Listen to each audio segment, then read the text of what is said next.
Assalamualaikum warahmatullahi wabarakatuh.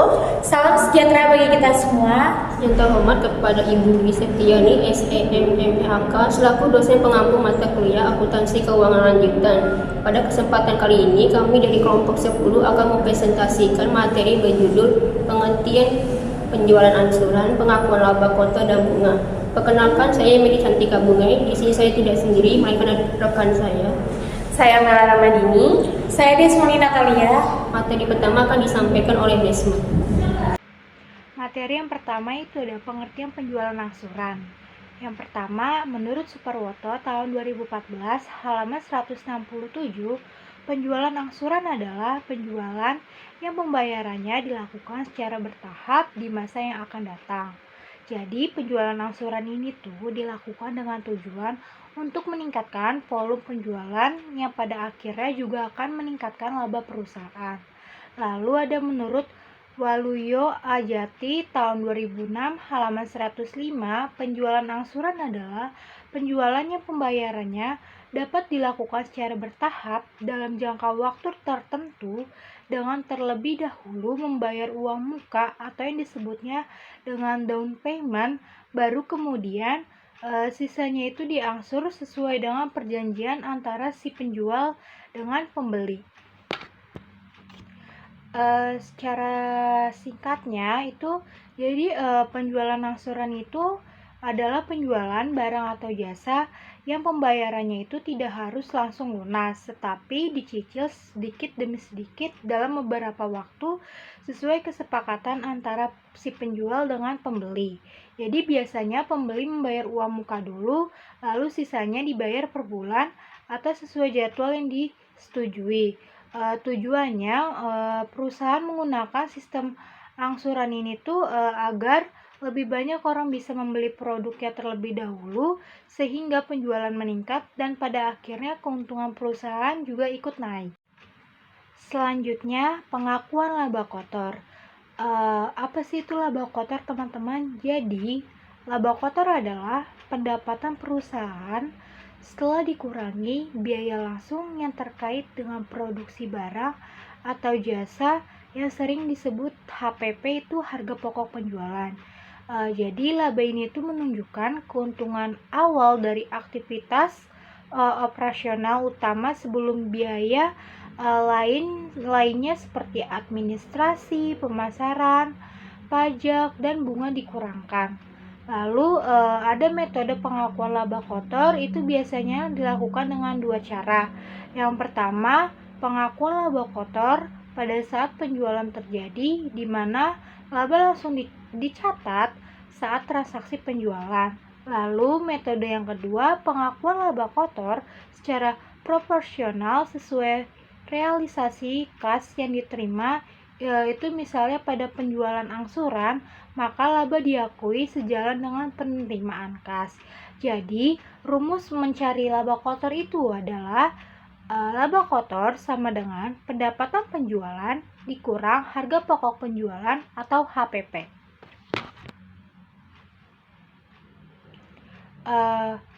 Singkatnya itu kayak gini, teman-teman. Jadi laba kotor itu keuntungan awal perusahaan sebelum dikurangi biaya lain-lain.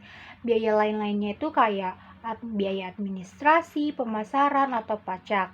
Nah, cara menghitungnya itu menggunakan rumus laba kotor sama dengan pendapatan penjualan dikurang harga pokok penjualan atau HPP. Jadi, laba kotor ini tuh menunjukkan seberapa besar keuntungan yang diperoleh murni dari kegiatan menjual produk.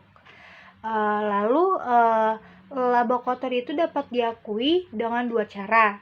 Yang pertama kan tadi dicatat langsung saat penjual terjadi, yaitu ketika transaksi dilakukan. Yang kedua, dicatat secara bertahap sesuai uang yang benar-benar diterima. Misalnya itu pada penjualan angsuran. Nah, si laba-labanya ini tuh baru diakui sedikit demi sedikit ketika pembayarannya itu cicilan masuk. Selanjutnya ada pengertian bunga. Menurut Antonio tahun 2011 halaman 90, bunga adalah tambahan yang dikenakan dalam transaksi pinjaman uang yang diperhitungkan dari pokok pinjaman tanpa mempertimbangkan pemanfaatan pokok tersebut berdasarkan tempo waktu yang diperhitungkan secara pasti di muka dan pada umumnya berdasarkan persentase. Maksudnya teman-teman, jadi itu bunga itu biaya tambahan yang harus dibayar seseorang ketika meminjam uang.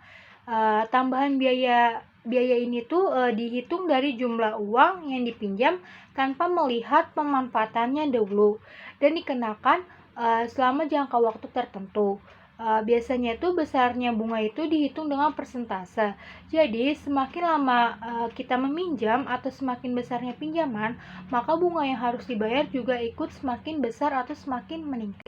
Lalu bunga itu yang pertama sebagai batas jasa yang diberikan oleh bank yang berdasarkan prinsip konvensional kepada nasabah yang membeli atau menjual produknya. Yang kedua, bunga sebagai harga yang harus dibayar kepada nasabah yang memiliki simpanan dengan yang harus dibayar oleh nasabah kepada bank nasabah yang memperoleh pinjaman. Dan yang ketiga, bunga adalah tambahan yang diberikan oleh bank atas simpanan atau yang diambil oleh bank atas hutang. Baik, terima kasih untuk Desma yang telah menjelaskan terkait pengertian penjualan angsuran, pengakuan laba kotor dan bunga. Baik, selanjutnya kita masuk ke tujuan penjualan angsuran. Kenapa sih penjualan angsuran ini penting? Kita bisa lihat tujuannya dari 3 sisi. Yang pertama dari sisi penjual atau bisnis, di mana poin pertamanya adalah mitigasi risiko gagal bayar. Maksudnya di sini berarti penjual meminimalisir kerugian jika terjadi gagal bayar, karena biasanya sudah ada uang muka atau DP dan barang dijadikan jaminan. Jadi kalau di tengah jalan pembeli tidak sanggup bayar, penjual tidak rugi karena sudah memegang DP dan bisa menarik kembali barangnya. Poin kedua adalah menjamin arus kas. Jadi walaupun pembayarannya tidak langsung lunas, perusahaan tetap mendapatkan pemasukan secara rutin setiap bulannya. Aliran kas yang stabil ini penting untuk mendukung operasi perusahaan, misalnya untuk bayar gaji, membeli stok, atau memenuhi kebutuhan operasional lainnya. Poin ketiga adalah memperluas pasar, karena tidak semua orang mampu membeli barang mahal secara tunai, sehingga dengan menyediakan sistem cicilan, lebih banyak orang yang bisa membeli produk perusahaan. Ini otomatis menambah jumlah pembeli dan meningkatkan penjualan.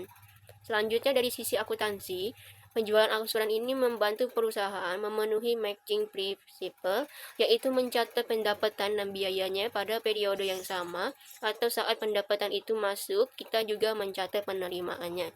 Oleh karena itu, laba kotor diakui secara proporsional atau sedikit demi sedikit, seiring dengan kas yang benar-benar diterima. Tujuannya agar laporan laba rugi menjadi lebih realistis, artinya laba yang dicatat benar-benar sesuai dengan yang sebenarnya, bukan laba yang besar padahal uangnya belum diterima. Terakhir, bagi pembeli, penjualan angsuran tentu memberikan kemudahan. Tujuannya adalah memudahkan pembeli memperoleh aset bernilai tinggi, karena seseorang tidak mungkin mau beli rumah atau mobil tapi harus bayar tunai. Itu pasti berat. Angsuran memungkinkan pembeli untuk langsung memiliki dan menggunakan barang mahal tersebut tanpa harus menabung bertahun-tahun terlebih dahulu. Sistem cicilan ini membuat pembeli bisa mengatur pengeluaran bulanannya dengan lebih fleksibel, sehingga tidak terlalu membebani keuangan mereka. Kita masuk ke metode pengakuan laba kotor. Secara garis besar, akuntansi mengenal 2 pendekatan utama dalam mengakui laba dari penjualan angsuran. Yang pertama itu dasar penjualan atau actual basis. Di metode ini laba langsung diakui saat transaksi terjadi, walaupun uangnya belum diterima penuh. Yang kedua dasar tunai atau cash basis. Kalau yang ini laba diakuinya bertahap, mengikuti kas yang benar-benar diterima dari pembeli. Nah, bedanya apa dan variasinya bagaimana? Kita bahas di slide berikutnya. Kita fokus ke dasar tunai tadi. Ternyata ada 3 cara buat ngitung labanya pas uang masuk. Yang pertama ada cost recovery method atau metode pemulihan biaya. Ini adalah metode yang paling hati-hati. Di sini, setiap uang atau setoran awal yang masuk dianggap untuk menutup harga pokok penjualan atau HPP dulu. Laba baru boleh diakui setelah seluruh modal HPP tertutupi. Yang kedua ada gross profit first method. Ini kebalikannya. di mana pembayaran awal yang diterima langsung dianggap sebagai laba terlebih dahulu. Setelah laba tercapai, barulah sisanya dianggap penutup HPP. Lalu yang ketiga ada installment sales method atau metode penjualan angsuran. Ini metode yang paling umum dan paling proporsional. Setiap kali kas diterima, kita membaginya secara adil. Sebagian diakui sebagai penutup HPP dan sebagian lagi langsung diakui sebagai laba kotor sesuai persentasenya. Lalu pertanyaannya sekarang, kapan kita menggunakan metode-metode tersebut? Jawabannya, kita diperbolehkan menggunakan metode periode penjualan atau langsung mengakui laba di awal hanya jika memenuhi kondisi ideal sebagai berikut. Yang pertama, penjualan cicilan tidak akan dibatalkan. Kedua, jangka waktu pelunasannya relatif singkat. Ketiga, biaya yang terkait dengan penjualan angsuran bisa diperkirakan dengan akurat. Dan yang keempat, uang muka atau DP relatif besar dan cicilannya relatif besar juga. Tapi kalau kondisi ideal tadi tidak terpenuhi, misalnya risiko gagal bayar tinggi, maka kita harus menggunakan pendekatan periode penagihan per kas. Dalam pendekatan ini ada 3 opsi, yaitu kas awal menutup HPP dulu, kas awal dianggap laba dulu, atau keduanya diakui proporsional, di mana penjelasan lengkapnya sudah saya jelaskan di slide sebelumnya. Jadi intinya, pilih salah satu dari 3 opsi itu kalau transaksinya beresiko.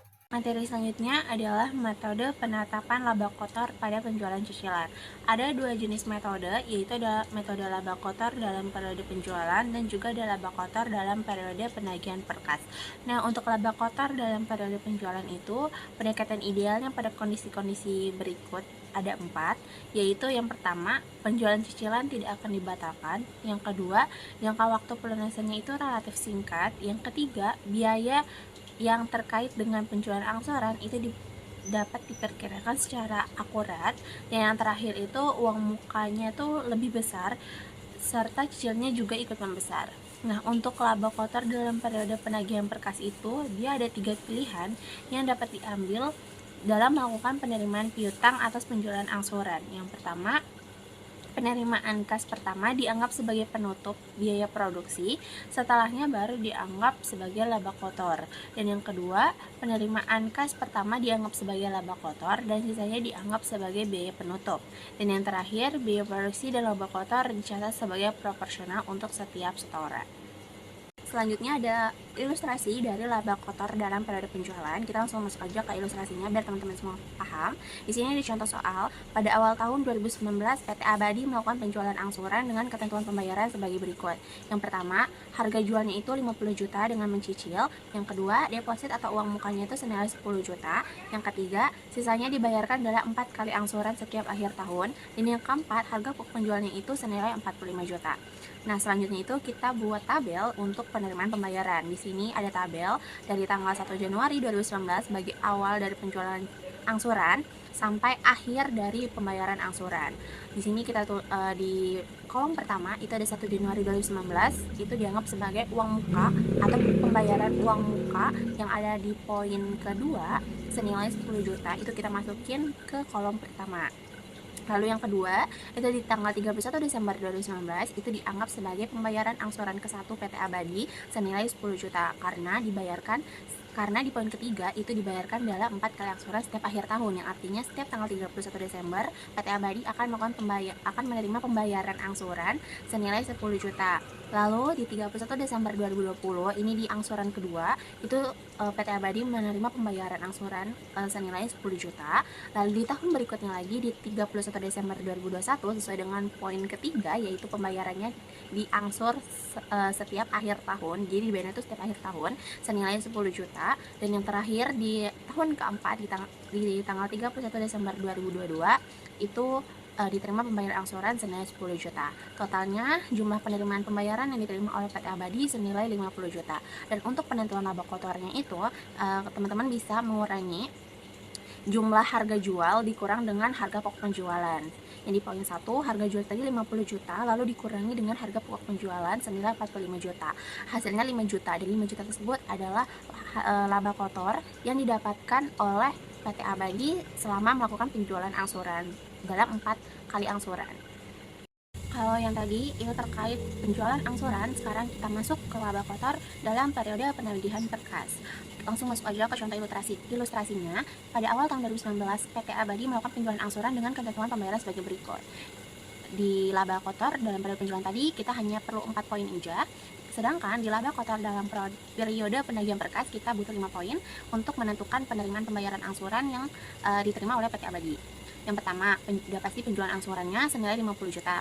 Yang kedua, deposit atau uang mukanya 10 juta langsung diterima karena kas ya, jadi langsung diterima secara tunai. Yang ketiga, sisanya dibayarkan dalam 4 kali angsuran setiap akhir tahun, sama ya kayak yang tadi. Lalu di poin keempat, harga pokok penjualnya itu senilai 45 juta, masih tetap sama. Namun di poin kelima ini terdapat penerimaan kas sampai dengan jumlah 45 juta dianggap sebagai harga pokok penjualan dan perusahaan baru mengakui sebagai laba kotor. Kita langsung masuk aja ke cara menjawabnya. Teman-teman terlebih dahulu melakukan pembuatan tabel untuk menentukan berapa laba kotor yang diterima oleh PT Abadi selama melakukan penjualan angsuran. Kita langsung masuk aja ke tanggal 1 Januari 2019. Ini masih sama dengan yang tadi, kita anggap sebagai pembayaran uang muka yang ada di poin kedua senilai 10 juta. Lalu di tanggal 31 Desember 2019, di akhir tahun, kita anggap sebagai pembayaran atau penerima pembayaran angsuran ke-1 senilai 10 juta. Lalu di tahun berikutnya, di 31 Desember 2020, penerimaan pembayaran angsuran kedua senilai 10 juta juga. Di 31 Desember 2021, diterima pembayaran angsuran ketiga senilai 10 juta. Dan terakhir, di angsuran keempat pada tanggal 31 Desember 2022, diterima senilai 10 juta. Nah, berarti totalnya itu dari penerimaan uang muka sampai angsuran keempat, totalnya adalah 50 juta. Lalu bagaimana cara menentukan laba kotor yang diterima oleh PT Abadi? Caranya itu, teman-teman hanya sama tadi dengan cara yang sebelumnya, hanya perlu mengurangi antara penjualan angsuran dengan harga pokok penjualan. Penjualan angsuran tadi kan 50 juta, dikurangi sama penerimaan kas. Tadi kan penerimaan kas itu sebagai harga dianggap sebagai harga penjualan. Jadi yang di poin kelima tadi itu dianggap sebagai harga penjualan 45 juta, itu buat dikurangi dengan penjualan angsuran. Jadi 50 juta dikurang 45 juta, hasilnya 5 juta. Nah, 5 juta itulah baru diakui oleh PT Abadi sebagai laba kotor dalam periode penjualan gitu. Namun pada slide berikutnya, pada contoh ilustrasi berikutnya ini ada sedikit perbedaan teman-teman. Kita langsung masuk aja ke contoh ilustrasinya, tapi ini masih sama ya topiknya, yaitu terkait laba kotor dalam periode penagihan berkas. Langsung aja kita ke contoh ilustrasinya. Pada awal tahun 2019 masih sama ya teman-teman, PT Abadi melakukan penjualan angsuran dengan ketentuan pembayaran sebagai berikut. Penjualan angsurannya itu 50 juta di poin pertama, poin kedua uang mukanya 10 juta langsung diterima, yang ketiga sisanya dibayar 4 kali angsuran setiap akhir tahun, dan harga pokok penjualannya itu senilai 45 juta. Lalu yang bedanya di mana? Yang bedanya itu terdapat di tabel atau skema dalam penerimaan pembayaran. Kita langsung aja ke contoh. Kalau tadi di tabel sebelumnya itu teman-teman cukup membuat 3 tabel, yaitu ada tabel 3 kolom maksudnya, ada kolom tanggal, keterangan, dan juga pembayaran. Tapi untuk di ilustrasi kali ini teman-teman perlu membuat 5 kolom yang isinya ada tanggal, keterangan, pembayaran 100%, HPP atau harga pokok penjualan, serta laba kotor. Nah, caranya itu untuk penentuan pembayarannya di sini kan persentasenya itu 100%, jadi menggunakan persentase ya teman-teman. Untuk harga pokok penjualannya itu diasumsikan yaitu senilai 90%, sedangkan laba kotor yang diterima oleh PT Abadi ini diasumsikan kembali jadi 10%, karena kan 90% dikurang 100% dikurang 90% kan ada 10%. Nah, 10%-nya ini diasumsikan sebagai laba kotor gitu. Nah, kita langsung masuk aja ke 1 Januari 2019. Di sini adalah pembayaran uang muka, penerimaan pembayaran uang muka. Untuk pembayarannya itu kan 100%-nya itu 10 juta ya. Tapi untuk harga pokok penjualannya itu dikalikan dulu dengan 90%. Jadi 10 juta dikali 90% itu berapa ya? Nah, untuk 90% dari 10 jutanya itu ada 9 juta. Lalu untuk laba kotor yang diterima oleh PT Abadi itu, teman-teman bisa langsung kurangin aja, 10 juta dikurang 9 juta, hasilnya 1 juta. Berarti teman-teman sudah tahu nih, laba kotor yang diterima oleh PT Abadi pada tanggal 1 Januari 2019 itu sebesar 1 juta. Lalu di kolom berikutnya di tanggal 31 Desember 2019 akhir tahun, dimana ini adalah angsuran ke-1 yang diterima oleh PT Abadi senilai 10 juta. dan harga penjualannya itu yang 90% yaitu senilai 9 juta, karena 90% dari 10 juta itu adalah 9 juta, dan laba kotornya 10% itu teman-teman bisa langsung kurangin aja, 10 juta dikurang 9 juta adalah 1 juta, berarti laba kotor yang diterima pada tanggal 31 Desember 2019 itu senilai 1 juta rupiah. Lalu di kolom ketiga itu ada 31 Desember 2020 yang mana itu adalah angsuran kedua yang diterima oleh PT Abadi. Nominal pembayarannya itu masih sama 10 juta. Harga pokok penjualan yang diterimanya itu 90% atau senilai 9 juta, dan laba kotor yang diterima itu 10% atau 1 juta, atau teman-teman bisa mengurangi antara pembayaran dikurang dengan HPP atau harga pokok penjualan, itu sama aja. Lalu lanjut ke tanggal 31 Desember 2021 itu merupakan angsuran ketiga yang diterima oleh PT Abadi senilai 10 juta untuk di pembayarannya. Di harga pokok penjualannya itu 90% yaitu senilai 9 juta, dan laba kotor yang diterima oleh PT Abadi senilai 1 juta rupiah. Di 31 Desember 2022 atau angsuran keempat, angsuran terakhir itu diterima 10 juta. Lalu harga pokok penjualannya itu 90% senilai 9 juta, dan laba kotor yang diterima itu 1 juta. Total pembayarannya itu senilai 50 juta, dan harga pokok penjualannya itu 45 juta karena 90%, dan laba kotor yang diterima oleh PT Abadi senilai 5 juta. Jadi kalau tadi itu teman-teman cukup mengurangi antara penjualan dengan harga pokok, tapi di ilustrasi kali ini teman-teman perlu menjabarkan terlebih dahulu si 45 jutanya itu dapat dari mana, dan laba kotor yang diterimanya pun tidak langsung dikurangi dengan penjualan, tapi harus menggunakan persentase dan baru dijumlah gitu. Oke, kita langsung masuk ke materi baru terkait penjualan barang dagangan melalui cicilan. Langsung masuk aja ke contoh ilustrasinya. Laporan posisi keuangan PT Excelso pada 1 Januari 2018 menunjukkan data berikut. Penjualan cicilan tahun 2016 dan 2017 dengan laba kotor 38%. Dan Januari 2018 sisa cicilan 2017 senilai 60 juta, dan laba kotor ditangguhkan 38% yaitu 22.800. Yang kedua, data yang kedua, sisa piutang tahun 2017 senilai 20 juta mencatatkan penangguhan laba kotor senilai 35% atau 7 juta. Kita langsung masuk aja ke cara menjurnalnya. Kalau yang tadi kita perlu menghitung dengan menggunakan kolom untuk menentukan laba kotor. Kalau kali ini penjualan barang dagangan melalui cicilan, kita hanya perlu bagaimana cara menjurnal transaksi yang ada di laporan keuangan atau yang ada di data tersebut. Langsung aja ke cara menjurnal transaksinya. Yang pertama nih, ada penjualan umum. Penjualan umum yang terdiri dari penjualan tunai dan penjualan kredit. Penjualan tunainya itu ada 260 juta, dan penjualan kreditnya itu senilai 200 juta, dan yang ketiga itu ada penjualan cicilan itu 150 juta. Kita masuk aja ke jurnalnya. Kas yang ada di debit atau debit itu 260 juta, piutang usaha di debit senilai 200 juta, pada penjualan umum di kredit itu senilai 460 juta. 460 juta itu hasil penjumlahan antara kas dengan piutang usaha ya teman-teman. Terus lanjut ke jurnal yang kedua, yaitu piutang usaha senilai 150 juta dan penjualan cicilan senilai 150 juta. Ini untuk jurnal transaksi penjualan cicilan. Kalau yang tadi terkait transaksi penjualan umum, kalau yang piutang usaha dan penjualan cicilan itu terkait transaksi penjualan cicilan. Lalu transaksi yang kedua, membeli barang dagangan secara kredit. Udah pasti teman-teman udah pasti tahu dong, kalau membeli barang dagangan secara kredit berarti jurnalnya itu adalah pembelian pada utang usaha ya. Dimana pembelian itu ada di debit dan utang usaha itu ada di kredit. Pembelian ada di debit itu senilai 425 juta dan utang usahanya di kredit senilai 425 juta. Lalu di transaksi berikutnya, menerima penambahan kas yang sumber dari penjualan seperti berikut. Piutang usaha umum itu senilai 190 juta, piutang usaha cicilan 2018 80 juta, piutang usaha cicilan 2017 senilai 40 juta, dan piutang usaha 2018 senilai 15 juta. Aja ke jurnal transaksinya. Yang ada di debit itu ada kasnya itu senilai 325 juta yang kita dapetin dari penjumlahan antara piutang usaha umum ditambah piutang usaha 2018 ditambah piutang usaha 2017. di jumlah semuanya, lalu hasilnya senilai 325 juta dimasukkan ke dalam kas di debit.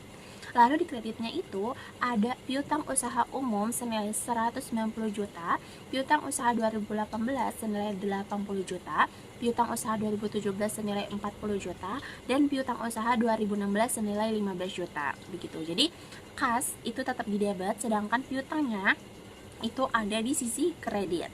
Lanjut ke transaksi pengiriman atas penjualan senilai 90 juta. Itu jurnalnya adalah harga pokok penjualan cicilan senilai 90 juta pada pengiriman atas penjualan 90 juta. Nah, harga pokok penjualan cicilannya itu senilai 90 juta berada di sisi debit, sedangkan pengiriman atas penjualan senilai 90 juta itu berada di sisi kredit. Lalu yang terakhir ada penutup perakiraan penjualan cicilan dan melakukan pencatatan atas laba penjualan. Ya, langsung masuk aja ke jurnal transaksinya. Penjualan cicilannya itu senilai 150 juta, harga pokok penjualan cicilan senilai 90 juta, dan laba kotor yang ditangguhkan itu senilai 60 juta. 60 juta ini adalah hasil pengurangan antara penjualan cicilan dengan harga pokok penjualan yang hasilnya 60 juta. Lalu yang terakhir nih teman-teman, yaitu penjualan cicilan dengan tukar tambah atau trade-in. Kita langsung masuk aja nih ke contoh ilustrasinya. Sebuah barang memiliki harga pokok senilai 675 juta, dijual dalam harga 1 miliar. Perusahaan menerima pembayaran berupa barang bekas pakai dengan nilai tukar tambah 300 juta.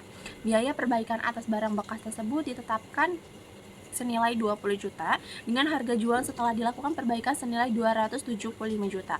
Perusahaan tetap menetapkan laba kotor penjualan senilai 20%. Gimana sih cara jurnal transaksinya?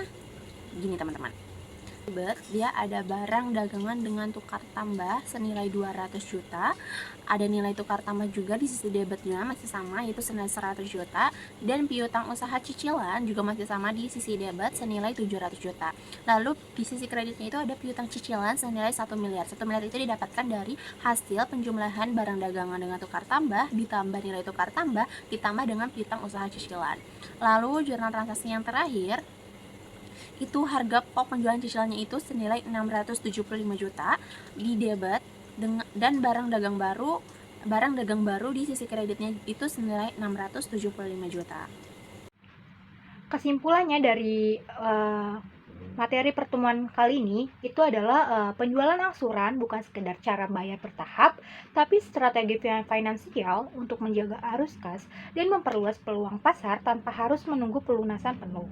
Pengakuan laba kotor dilakukan secara proporsional agar keuntungan yang dicatat benar-benar mencerminkan kondisi real perusahaan. Sementara itu, sistem bunga baik flat maupun efektif menjadi instrumen pengendali beban dan pendapatan dari transaksi angsuran.